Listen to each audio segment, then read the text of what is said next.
Hello दोस्तों, आपका स्वागत है हमारे यूट्यूब चैनल में। तो हम अपनी पिछली वीडियोस में डिस्कस कर रहे थे केमिस्ट्री के इम्पॉर्टेंट केमिकल कंपाउंड्स, उनके कॉमन नेम और उनके केमिकल नेम्स। तो अब हम कुछ और केमिकल कंपाउंड्स का केमिकल नेम जानते हैं और साथ में ही यही जानते हैं कि उनका कॉमन नेम क्या है।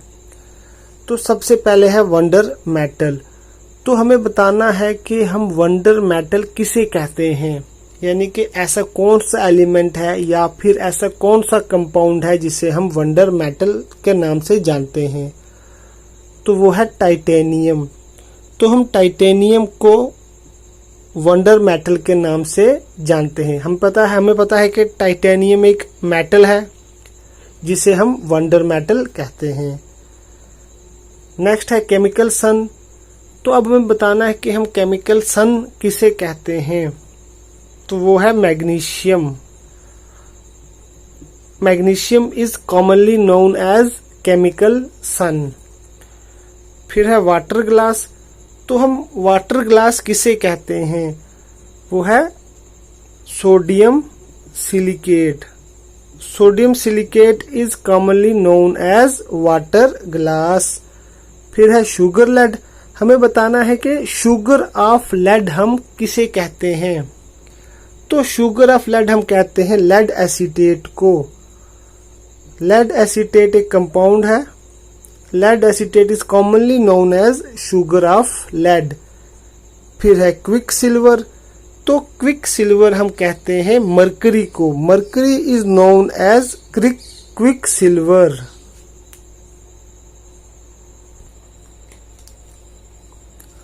और नेक्स्ट है वाइट गोल्ड। तो हमें बताना है कि हम वाइट गोल्ड किसे कहते हैं। तो हम वाइट गोल्ड कहते हैं प्लैटिनम को।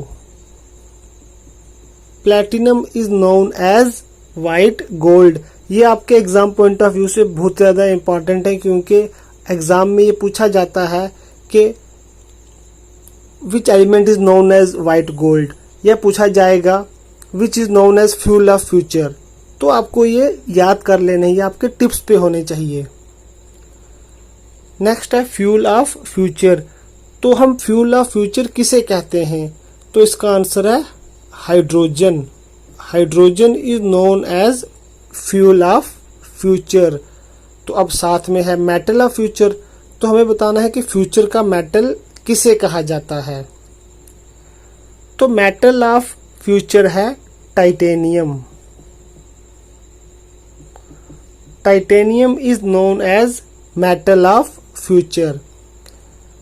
फिर है रॉक कॉटन। तो रॉक कॉटन हम कहते हैं एस्बेस्टोस को। फिर नेक्स्ट है king of metal.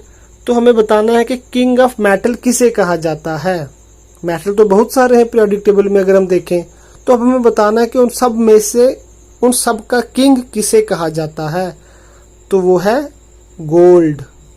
Gold is known as the king of metal.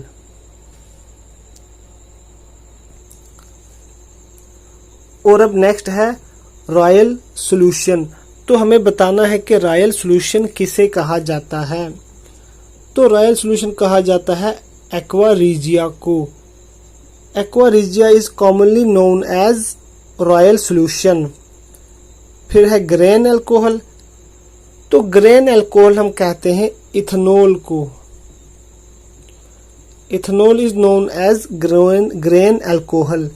फिर है वंडर ड्रग। तो हम वंडर ड्रग कहते हैं एस्पिरिन को।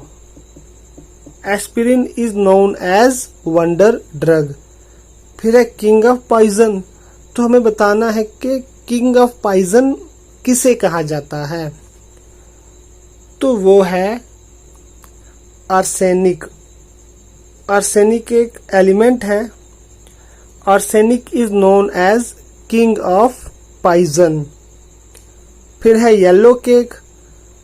तो येलो केक हम कहते हैं यूरेनियम ऑक्साइड को। Uranium oxide is known as yellow cake.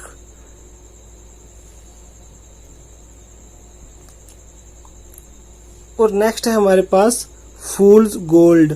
तो हमें बताना है कि फूल्स गोल्ड किसे कहा जाता है। तो ये कहा जाता है आयरन पाइराइट को। Iron pyrite is known as fool's gold. फिर है फ्लावर ऑफ जिंक। तो फ्लावर ऑफ जिंक कहा जाता है जिंक ऑक्साइड को। Zinc oxide is known as flower of zinc. फिर है यूनिवर्सल सॉल्वेंट। तो दोस्तों यूनिवर्सल सॉल्वेंट हम सबको पता है वो है water. Water is known as universal solvent. तो अब हमारे पास किंग ऑफ केमिकल्स। जो हमने पीछे देखा था वो था किंग ऑफ पॉइजन। तो ये याद कर लेना है आपको, ये बहुत ही ज्यादा इंपॉर्टेंट बन जाता है, ये बहुत ही ज्यादा इंपॉर्टेंट है। तो किंग ऑफ केमिकल्स है सल्फ्यूरिक एसिड। सल्फ्यूरिक एसिड, जैसा कि हमने लास्ट स्लाइड में देखा था कि king of poison is known as arsenic. तो उसी तरह से हमें यह भी याद रखना है कि king of chemicals is known as sulphuric acid. तो फिर है वुड स्प्रिट। तो वुड स्प्रिट कहा जाता है मिथनॉल को। तो दोस्तों ये थे कुछ ऐसे केमिकल कंपाउंड्स केमिस्ट्री के जो बहुत ही ज्यादा इंपॉर्टेंट है एग्जाम पॉइंट ऑफ व्यू से। तो मैंने सभी केमिकल कंपाउंड्स कवर करने की कोशिश की है जो कि आपके एग्जाम में आ सकते हैं। जितने भी इम्पोर्टेंट थे वो मैंने सभी के सभी अपनी इन वीडियोस में कवर किए हुए हैं। अगर आपको इन सभी के बारे में जानना है तो आप हमारे इस चैनल की प्लेलिस्ट को विजिट कीजिए और इसी तरह की और एजुकेशन रिलेटेड वीडियोस को देखने के लिए हमारे यूट्यूब चैनल को सब्सक्राइब कीजिए। आपका बहुत बहुत शुक्रिया।